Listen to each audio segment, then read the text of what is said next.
എന്റെ കൺസെപ്റ്റില് മറ്റുള്ളവന്റെ ജീവിതത്തിലോട്ട് ഒരുപാട് ഒളിഞ്ഞു നോക്കാതിരിക്കുക, അവനവന്റെ പാട് നോക്കി ജീവിക്കുക. ആർക്കെങ്കിലും എന്തെങ്കിലും ഹെൽപ്പ് വേണമെങ്കിൽ നമ്മളാൽ കഴിയുമെങ്കിൽ ചെയ്യുക.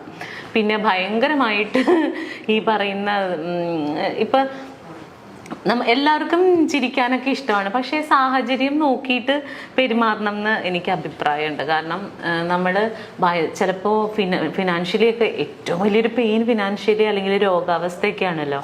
അപ്പോൾ ആ ഒരു അവസ്ഥയിൽ ചീഞ്ഞ കോമഡിയായാലും ചിലപ്പോൾ അയാളെ ചിരിപ്പിക്കാൻ വേണ്ടിയിട്ടായിരിക്കും, പക്ഷേ അങ്ങനെയുള്ള കാര്യങ്ങളൊക്കെ ഒഴിവാക്കുക. മാക്സിമം മറ്റുള്ളവരുടെ ജീവിതത്തിൽ അവരുടെ സ്വാതന്ത്ര്യത്തിന് ഇടപെടാതിരിക്കുക. അവരുടെ ഇഷ്ടമാണ് അവരുടെ ജീവിതം. ചേച്ചി അങ്ങനെ ഏതോ ഒരു നല്ല മനുഷ്യനെ കുറ്റം പറഞ്ഞാണ് പറയുന്നത്. ആരാന്ന് നമുക്ക് മനസ്സിലായില്ലേ? നല്ല മനുഷ്യനാ, അതെ അതെ അതെ, അത് നല്ല മനുഷ്യനാ. ആ മനുഷ്യന്റെ കൂടെ ഒരാഴ്ച പോയി നിൽക്കുമ്പോ അറിയാം എന്റെ ബുദ്ധിമുട്ട്. എന്റെ അഭിപ്രായങ്ങളിലൊന്നും ഇനിയും എനിക്ക് അങ്ങനെ പറഞ്ഞ കാര്യങ്ങളിൽ ഞാൻ ഇപ്പോഴും ഉറച്ചു നിൽക്കുന്നുണ്ട്. പിന്നെ വിളിക്കുക, കോണ്ടാക്ട് ചെയ്യുന്നില്ല. ഓക്കെ, നെക്സ്റ്റ് ആണ്. ചേച്ചിക്ക് തെറ്റി. നേരത്തെ ഒരു ഇന്റർവ്യൂവിൽ പറഞ്ഞിട്ടുണ്ട്, എന്റെ മകന്റെ സ്ഥാനത്ത് ആങ്ങളയുടെ മോനെ പോലും കാണാൻ പറ്റില്ല. പിന്നെ ചിലരൊക്കെ എങ്ങനെ മകനായി? ഓക്കെ, ഇത് പല പ്രാവശ്യം ഞാൻ പറഞ്ഞതാണ്. ഇതിപ്പോ എൻ്റെ ഒരു പ്രിയ സുഹൃത്തുണ്ട്, ദയാശ്വതി എന്ന് പറഞ്ഞിട്ട്. ആ കുട്ടി ഇങ്ങനെ ഇതേപോലെ കഴിഞ്ഞ ദിവസം എനിക്ക് ആരോ ഇത് അയച്ചു തന്നു, ഒരു വീഡിയോ. ഇവളിങ്ങനെ ഇരുന്നിട്ട് എനിക്ക് മഞ്ജു പത്രോസിനോട് ഒരു ചോദ്യം എന്നൊക്കെ പറഞ്ഞിട്ട് എന്റെ കയ്യിലുള്ള നമ്പർ ഉണ്ട്, എന്നോട് ചോദിക്കാനായിട്ട് എന്റെ അടുത്ത് ചോദിച്ചാ പോരെ? അതിനൊരു അവളുടെ സംശയമാണെങ്കിൽ വിളിച്ചു ചോദിച്ചാൽ മതി. അവളുടെ സംശയമാണെന്നാണ് അവള് പറഞ്ഞത്. എനിവേ, എന്റെ മകനായിട്ട് എനിക്ക് വേറെ ആരെയും കാണാൻ പറ്റില്ല എന്ന് പറഞ്ഞത് ഞാൻ തന്നെയാണ്. അത് ബിഗ് ബോസിനൊക്കെ ഒരുപാട് മുമ്പാ, ഒരുപാടല്ല, എനിക്ക് തോന്നുന്നു ബിഗ് ബോസിന് പോകുന്നതിന്റെ തലേന്നോ എന്നാണെന്ന് ഞാനൊക്കെയുള്ള സംഭവം ഞാൻ പറഞ്ഞാണ്. അതുവരെ എനിക്ക് അങ്ങനെ കാണാനും പറ്റില്ലായിരുന്നു, ഒരമ്മമാർക്കും പറ്റിയിട്ടുണ്ടാവില്ല എന്നാണ് എൻ്റെ ഒരു കാൽക്കുലേഷൻ. അതെന്താണെന്ന് വെച്ചാൽ നമുക്ക് പറയാനുണ്ടായ സാഹചര്യം, സുനിത ദേവദാസിന്റെ ഇന്റർവ്യൂലോ മറ്റോ ആണ് ഞാനത് പറഞ്ഞു എന്ന് തോന്നുന്നു. അവള് ഓൺലൈനിലോ മറ്റോ ഇന്റർവ്യൂ എടുത്താണ്, എന്താണെന്ന് എനിക്ക് കൃത്യമായിട്ട് ഓർമ്മയില്ല കേട്ടോ. അപ്പൊ ഞാൻ പറയാനുണ്ടായ സാഹചര്യം ഇതേപോലെ, നമുക്കിപ്പം ഇത് കുറെ പേർക്ക് റിലേറ്റ് ചെയ്യാൻ പറ്റുമായിരിക്കും. നമുക്ക് എപ്പോഴും ഫോൺ കോളുകൾ വരും, മിക്കവാറും ഈ നമ്മുടെ നമ്പറുകൾ കിട്ടിക്കഴിഞ്ഞാൽ ഇങ്ങനെ വിളിച്ചിട്ട് എല്ലാവരും അല്ല കേട്ടോ, വളരെ കുറച്ച് പേര് വിളിച്ചിട്ട് എനിക്ക് എൻ്റെ സ്വന്തം പെങ്ങളെ പോലെയാണ്, എൻ്റെ മകളെ പോലെയാണ്, സ്വന്തം പെങ്ങളാണ് ഞാൻ അങ്ങനെ. അപ്പൊ ഒരാൾക്ക് ഉള്ളിൽ തോന്നുന്ന ഒരു ഇഷ്ടത്തെ അയ്യോ എനിക്ക് താല്പര്യമില്ല എന്ന് പറഞ്ഞു വെക്കാൻ അവര് ഹേർട്ട് ചെയ്യേണ്ട കാര്യം നമുക്കില്ലല്ലോ. അപ്പൊ ചേട്ടാ താങ്ക് യു എന്ന് പറഞ്ഞു വെക്കും. പിറ്റേ ദിവസവും വിളിക്കും പെങ്ങളുടെ സുഖം അന്വേഷിക്കാൻ, എല്ലാ ദിവസവും വിളിക്കും പെങ്ങളുടെ സുഖം അന്വേഷിക്കാൻ. അപ്പൊ ആ ഒരു സാഹചര്യത്തിലാണ് ഞാൻ പറഞ്ഞത്, അതെന്തിനാണ് അങ്ങനെ ഡെയിലി വിളിച്ച് ഒരാളെ വിളിച്ച് സുഖവിവരം അന്വേഷിക്കേണ്ടത്? പിന്നെ നമ്മൾ എടുക്കാതാവും കോള്, ശല്യമായി മാറും. ചിലപ്പോൾ വീഡിയോ കോളൊക്കെ ചെയ്ത് കളയും. നമ്മൾ എങ്ങനെയാണ് നമ്മുടെ വീട്ടിൽ നിൽക്കണം, അല്ലെങ്കിൽ നമ്മുടെ റൂമിൽ എന്തായിരിക്കും നമ്മുടെ അവസ്ഥ എന്നൊന്നും നമുക്കറിയില്ലല്ലോ. ചിലപ്പോൾ കുളിക്കാൻ കയറുന്ന ടൈമായിരിക്കും വീഡിയോ കോളൊക്കെ ചെയ്യും. അപ്പൊ അതൊക്കെ നമുക്ക് ടെക്നിക്കലി ഇതൊക്കെ ബുദ്ധിമുട്ടല്ലേ. അപ്പൊ അപ്പോഴാണ് ഞാൻ പറഞ്ഞത്, ഇപ്പൊ എന്നെ സംബന്ധിച്ച് എനിക്ക് എൻ്റെ ആങ്ങളെ കാണുന്ന പോലെ എനിക്ക് വേറൊരു ആളെ എൻ്റെ സ്വന്തം ബ്രദറായിട്ട് കാണാൻ പറ്റുമോ? ഇല്ല, പറ്റില്ല. എനിക്ക് എൻ്റെ മകനെ പോലെ എനിക്ക് വേറൊരാളെ കാണാൻ പറ്റില്ല എന്ന് ആ സാഹചര്യത്തിലാണ് ഞാൻ പറഞ്ഞത്. ഓക്കെ, അതിനുശേഷം ഞാൻ ബിഗ് ബോസിന്റെ ഉള്ളിൽ പോയി. കുറേ ബിഗ് ബോസിന് അത് വേറൊരു ലൈഫാടാ. ഇപ്പൊ കൊറോണ വന്നു, നമ്മുടെ വീട്ടില് TV ഉണ്ട്, മ്യൂസിക് സിസ്റ്റം ഉണ്ട്, നമ്മുടെ കുഞ്ഞുങ്ങളുണ്ട്, അച്ഛനുണ്ട്, അമ്മയുണ്ട്, നമുക്ക് ഇഷ്ടമുള്ള സാധനങ്ങൾ ഉണ്ടാക്കി കഴിക്കാം. കള്ളുകുടിക്കുന്നവർക്ക് വീട്ടിൽ മദ്യം ഉണ്ടെങ്കിൽ അതും കുടിക്കാം. ആർക്കും ഒരു പ്രശ്നം ഉണ്ടായിരുന്നില്ല. ആകെ നമുക്ക് പോകാൻ പറ്റാത്തത് നമ്മുടെ വർക്കിംഗ് സ്പേസിൽ പോകാൻ പറ്റുന്നില്ല, റോഡിലേക്ക് ഇറങ്ങാൻ പറ്റുന്നില്ല, കടകളിൽ പോകാൻ പറ്റുന്നില്ല. ഇതായിരുന്നു നമുക്കുണ്ടായിരുന്ന ബുദ്ധിമുട്ട്. ആ സമയത്ത് പോലും ആളുകൾ എന്തോരം ഫ്രസ്ട്രേറ്റഡ് ആയി. ഇതൊന്നുമില്ലാത്ത ഒരു സ്പേസിൽ പരസ്പരം പരിചയമില്ലാത്ത 16 പേര് ഒരുമിച്ച് ജീവിക്കുന്ന ഒരു വീട്ടിലാണ് നമ്മൾ കഴിയണത്. നമ്മൾ ഇതുവരെ എൻ്റെ ലൈഫിൽ എൻ്റെ 40ാമത്തെ വയസ്സിൻ്റെ ഇടയ്ക്ക് ഇതുവരെ ഞാൻ അങ്ങനെ ഒരു സിറ്റുവേഷൻ ഫേസ് ചെയ്തിട്ടില്ല. ഫേസ് ചെയ്തിരുന്നെങ്കിൽ എൻ്റെ അഭിപ്രായം ഒന്നും ഇതായിരിക്കില്ല. ഞാൻ അതുവരെ ഉണ്ടായിരുന്ന എൻ്റെ അഭിപ്രായം മുഴുവൻ മാറിപ്പോയി. കാരണം എനിക്ക് എനിക്ക് ചെയ്യാൻ പറ്റണം. ഒന്നും ചെയ്യാൻ പറ്റണില്ല. എനിക്ക് മനസ്സിലാവണുണ്ട് എൻ്റെ തലയിലെ സ്ക്രൂ കഴിഞ്ഞ് വീഴുന്നത്. സീരിയസ്ലി ഞാൻ ഇങ്ങനെ അപ്പൊ എൻ്റെ ഒരു ആഗ്രഹം, എനിക്ക് ബെർണാച്ചനെ കാണാൻ പറ്റില്ല.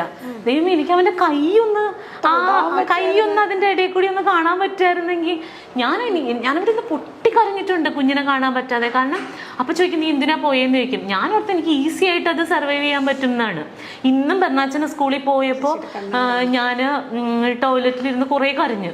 വേറെ ഒന്നുമല്ല, ഞാൻ ഇന്ന് അവിടെ നിന്ന് പോരും, എനിക്കിന്ന് അവനെ കാണാൻ പറ്റില്ല. സ്കൂൾ വിട്ട് വന്ന് കഴിയുമ്പോൾ ഇനി ഞാൻ 10-15 ദിവസം കഴിയുമ്പോഴേ ടിഷ്യൂ തരും.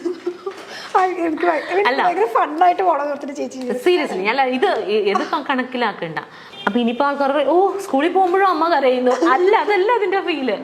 അവന് സ്കൂളിൽ പോയി, എനിക്ക് അവനെ ഡെയിലി കാണാൻ പറ്റില്ല. അപ്പൊ ഇനിയിപ്പോ വൈകുന്നേരം സാധാരണ ഞാൻ ഇവിടെ ആണെങ്കിലും വീട്ടിലുണ്ടാവും ഞാൻ അവൻ വരുമ്പോ, അല്ലെങ്കിൽ രാത്രി ഞങ്ങൾ ഒരുമിച്ചാണ് ഉറങ്ങണത്. ഇന്ന് മുതൽ ഇനി അത് പറ്റില്ല. ഇന്നിപ്പോ ഞാൻ പോകുമല്ലോ. അപ്പൊ എനിക്ക് അവൻ പോകുമ്പോ ഒരു തിങ്ങലാണ്. ഇതിന്റെ 100 ഇരട്ടിയാണ് ഞാൻ ബിഗ് ബോസ് വീട്ടിൽ വെച്ച് അനുഭവിച്ചത്. അവിടെ വെച്ചിട്ടാണ് ഈവൻ ഫുക്രു, ഞാൻ പറഞ്ഞത് സത്യമാണ്, അവിടെ വെച്ചിട്ട് എനിക്ക് ബെർണാച്ചനായോ എന്നുള്ളതല്ല, ആ ഒരു സ്ഥലം ഫില്ല് ചെയ്യാൻ വേണ്ടിയിട്ട് ഈ കുട്ടി എന്നെ ഒരുപാട് ഹെൽപ്പ് ചെയ്തിട്ടുണ്ട്. ബെർണാച്ചൻ എന്നെ ഡി മഞ്ജുപത്രോസ എന്നൊക്കെ പറഞ്ഞ് എന്റെ മോൻ വന്ന് വിളിക്കും. അതുപോലെയൊക്കെ ബെർണാച്ചൻ ഹലോ, അതുപോലെ ഇവൻ ഫുക്രപ്പം വന്നിട്ട് ഡി മഞ്ജുപത്രോസ എന്ന് വിളിക്കുമ്പോൾ ഞാൻ പെട്ടെന്ന് അയ്യോ എനിക്ക് കൊച്ചു വിളിക്കുന്ന പോലെ തോന്നും. അതുപോലെ ഇപ്പൊ എനിക്ക് ഫുഡൊക്കെ ഭയങ്കര ഇഷ്ടമാണ്. അപ്പൊ ഇന്നലെ ബെർണാച്ചൻ ചോറുണ്ട് കഴിഞ്ഞപ്പോഴത്തേനും ഞണ്ടൊക്കെ എനിക്ക് ഭയങ്കര ഇഷ്ടമാണ്. അപ്പൊ അവൻ ചോറുണ്ട് കഴിഞ്ഞപ്പോൾ അതിൽ നിന്ന് ഒരു കഷ്ണം ഞണ്ടെടുത്ത് എനിക്ക് തന്നു. എനിക്കിഷ്ടമാണെന്ന് അറിഞ്ഞോണ്ടാ. അതുപോലെ തന്നെ ഇവൻ കറിയൊക്കെ വെച്ചിട്ടുണ്ടെങ്കിൽ എനിക്ക് ചിക്കനൊക്കെ ഇഷ്ടമായതുകൊണ്ട് ഇവൻ അവന്റെ ചിക്കൻ പീസ് എനിക്ക് തരുന്നുണ്ട്. എന്റെ പപ്പടം എടുത്തോണ്ട് പോവുക അവൻ അതാ ഇഷ്ടം. അപ്പോൾ അങ്ങനെയൊക്കെ അങ്ങനെ ഒരു റിലേഷൻഷിപ്പ് അവിടെ കിട്ടിയത് കാരണം എനിക്ക് പെട്ടെന്ന് ബെർണാച്ചനായിട്ടാണ് റിലേറ്റ് ചെയ്യാൻ പറ്റുന്നത് അവനെ എന്ന് വിചാരിച്ചിട്ട് അവൻ എൻ്റെ മകനായിട്ട് ഞാൻ ദത്തെടുത്തു എന്നല്ല അതിൻ്റെ അർത്ഥം. ഇതൊക്കെ സാമാന്യ ബോധമുള്ളവർക്ക് മനസ്സിലാകും, ഇല്ലാത്തവരോട് പറഞ്ഞിട്ട് കാര്യമില്ല. അപ്പൊ ഇതിപ്പോ ദയക്കും കേൾക്കുകയാണെങ്കിൽ ദയക്കും കൂടി മനസ്സിലാവട്ടെ എന്ന് വിചാരിച്ചിട്ടാണ്. അല്ലാതെ ദയ അപ്പൊ അതിനകത്ത് ചോദിച്ചു എന്താണ് ഓന്ത് നിറം മാറുന്നത് പോലെ നിറം മാറുന്നവളാണോ എന്നൊക്കെ ചോദിച്ചു.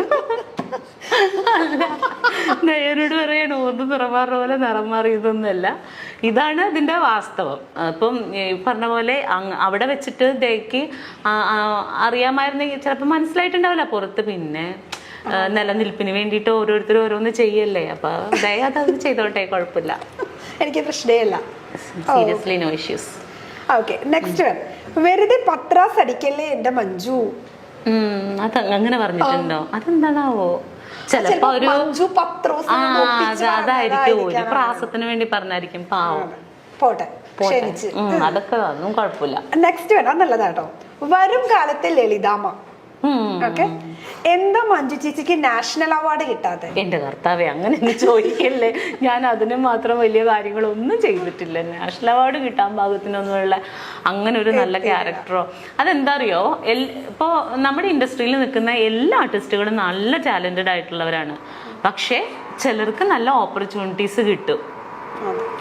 ഇപ്പൊ എനിക്ക് അഭിനയിക്കാൻ കഴിവുണ്ട്, ഞാൻ എൻ്റെ വീട്ടിൽ പോയിരുന്ന് അഭിനയിച്ചിട്ട് വല്ല കാര്യമുണ്ടോ? എനിക്കിപ്പോ ചിലപ്പോ അല്ലെങ്കിൽ ഇപ്പൊ ആർക്കാണെങ്കിലും ഇപ്പൊ ലളിതാമ്മ ചെയ്ത പോലെയുള്ള നല്ല ഡെപ്ത് ആയിട്ടുള്ള ക്യാരക്ടർ ഈസി ആയിട്ട് ചെയ്യാൻ പറ്റുമെന്ന് വിചാരിക്കുക. എനിക്കിതിപ്പോ ഒരവസരം കിട്ടിയാലല്ലേ എനിക്കിത് ചെയ്ത് കാണിക്കാൻ പറ്റുള്ളൂ. അപ്പൊ ചിലപ്പോ ഇത് എഴുതുന്ന ആളുകൾക്ക് നമ്മളിൽ അത്ര വിശ്വാസം ഉണ്ടാവില്ലായിരിക്കും, അതുകൊണ്ട് തരില്ല. അല്ലെങ്കിൽ അത്തരത്തിൽ കഥാപാത്രങ്ങൾ ജനിക്കുന്നുണ്ടാവില്ല. പിന്നെ ഒരെണ്ണം ജനിക്കുമ്പോൾ കുറച്ചും കൂടി ബെറ്റർ ആയിട്ടുള്ള ഒരാളിലേക്ക് പോവായിരിക്കും. അപ്പോൾ എപ്പോൾ ചെയ്യുന്നോ വിധി ഉണ്ടെങ്കിൽ കിട്ടും. അങ്ങനെ എന്നെ സംബന്ധിച്ച് എനിക്കെല്ലാം ബോണസാണ് കേട്ടോ. ഞാൻ പറഞ്ഞില്ലേ, ഇപ്പോൾ ചിലർ പറയും അവള് പഴയ കാലം മറന്നുപോയെന്ന്. ഞാൻ ഒരിക്കലും മറന്നിട്ടില്ല. അത് പറയാൻ പറ്റില്ല. അപ്പോൾ ഞാൻ എങ്ങനെയാണ് എന്തായിരുന്നു എന്നുള്ളത് മറ്റാരേക്കാളും വ്യക്തമായിട്ട് അറിയാവുന്ന ഒരാളാണ് ഞാൻ. ഒരിക്കലും ഞാനത് മറക്കില്ല. അപ്പോൾ ഇല്ലില്ല, എനിക്ക് കരച്ചിൽ വരാറില്ല. ഞാൻ അങ്ങനെ ഇപ്പോൾ കരയാറില്ല. അപ്പോൾ ആ ഒരു സാഹചര്യത്തിൽ നിന്ന മഞ്ജു ഇന്ന് നല്ല ഭക്ഷണം കഴിക്കുന്നുണ്ട്, നല്ല വസ്ത്രം ധരിക്കുന്നുണ്ട്, വീട് വെക്കുന്നുണ്ട്, എൻ്റെ മകനെ പഠിപ്പിക്കുന്നുണ്ട്. ഇതൊന്നും ഭയങ്കര സംഭവമൊന്നുമല്ല, എനിക്ക് കിട്ടുന്ന ഗിഫ്റ്റാണിത്.